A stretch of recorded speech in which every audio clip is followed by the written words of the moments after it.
Right, I'm finally ready to start the Intaglio process. I've got my ink ready here on the copper plate here, which has got all these little etchings in. So the difference between this type of printing and something like woodblock, in fact, let's go find a lino cut.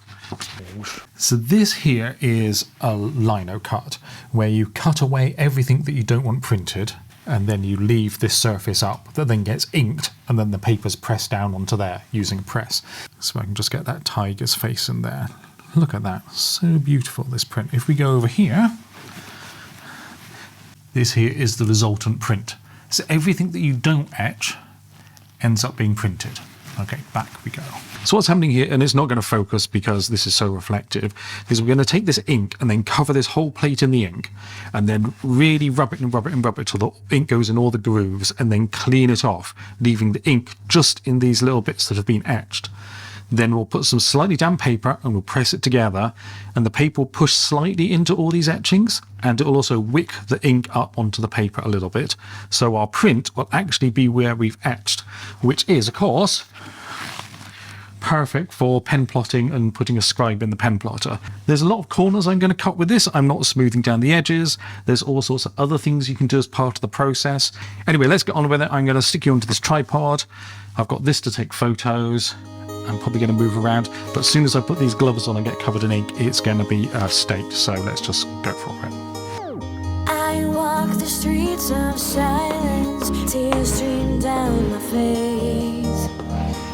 Stuck in an endless cycle, will my luck ever change? It's only you can turn my world upside down. It's true, now I wish we could erase and rewind. I'm bringing back the fire, fire, fire. It's burning with desire, desire, desire. My love will take you higher, higher, higher. Becoming victorious. Bringing back the fire, fire. I don't mind the fact that there's ink dotted around.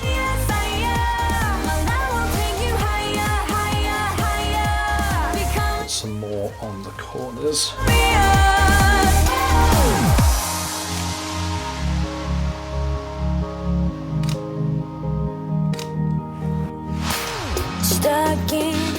Alright then, so the middle to me looks roughly there.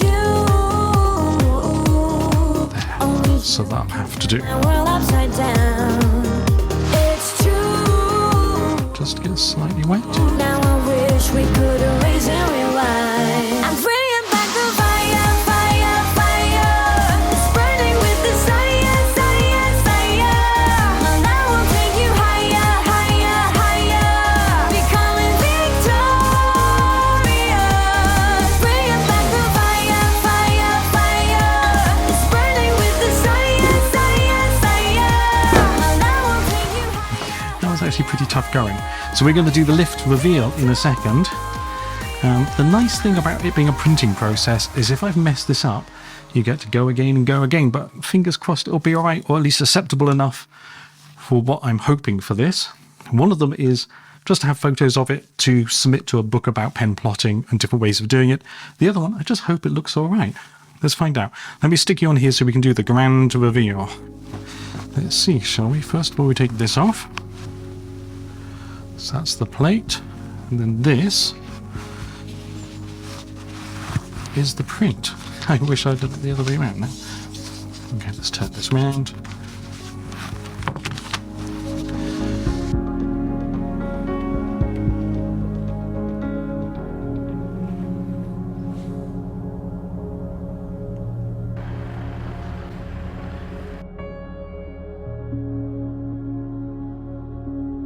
I'm just on my way to get some hot chocolate from Starbucks.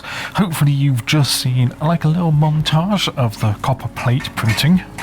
Morning. Which I'm just about to edit when I get back to the studio, because I dumped a whole bunch of video stuff down onto the computer yesterday at the end of it. And for the book I need to make 2 small short videos, and I figured I'd go through all the Weeknotes stuff at the same time, because I've probably got too much this week. and it'll be too much on Friday to go through it all. So going to do that next, and then 80s pop in the afternoon. Right, hold on, we're coming up to Starbucks, so I'll put you away. So the rest of the day is going to be probably editing that video. I know I say I'm editing video a lot, but that's what I'm doing a lot of the time. Next week, I'm hoping to have a lot more free time. Anyway, that's not going to happen. I'll back to the studio now. I just thought I'd share this because it's been kind of fun. I'm just editing my video, and I've also been playing with this 11labs.io speech synthesis, and I decided to drop in my audio from this video of me talking into here and get it to synthesize my voice. So this is what it has to say about FXHash. So FXHash has a new thing out called FX Lens, which allows you to try out your project in a local sandbox. But it also allows you to test out the upcoming FX Params features.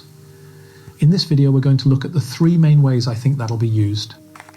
So that was pretty wild. That sounds quite close to me. I tried it earlier with a fictional thing called an art box, which I sort of semi-invented with ChatGPT. So this next one, I didn't write any of this, and I didn't even say any of this. So let's try this one. An art box is a type of AI-powered device that generates artwork based on user inputs, such as text or voice prompts.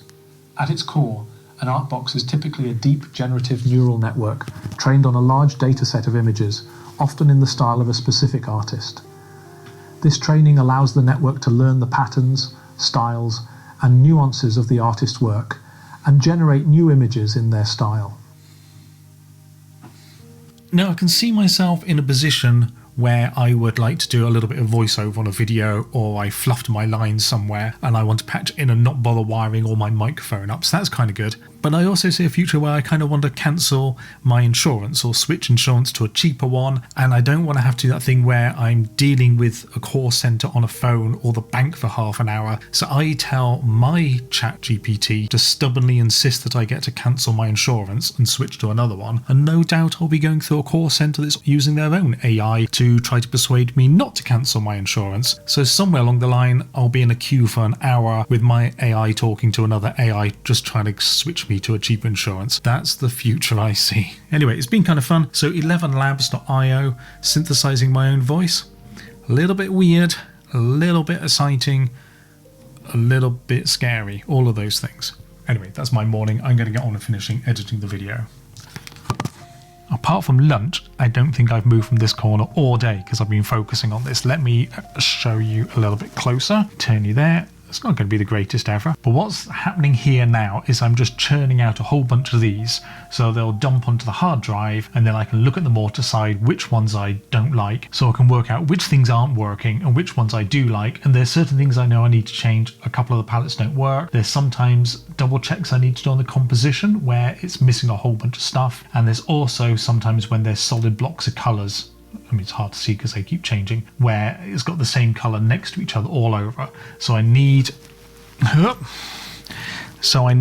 special points in the code where it double checks all that stuff, and it has this rejection step that gets rid of those when it sees them. But I don't know what I need to reject until I see enough of it. So I think I'm really close to finishing. Next week, I think will be the final push to put those steps in, clean it up, add the features, and possibly put a couple of little Easter eggs in, maybe. All right, time to edit the weekly vlog. I will see you in a couple of hours from now. I hope you have a great weekend, and I'll see you next week. Bye.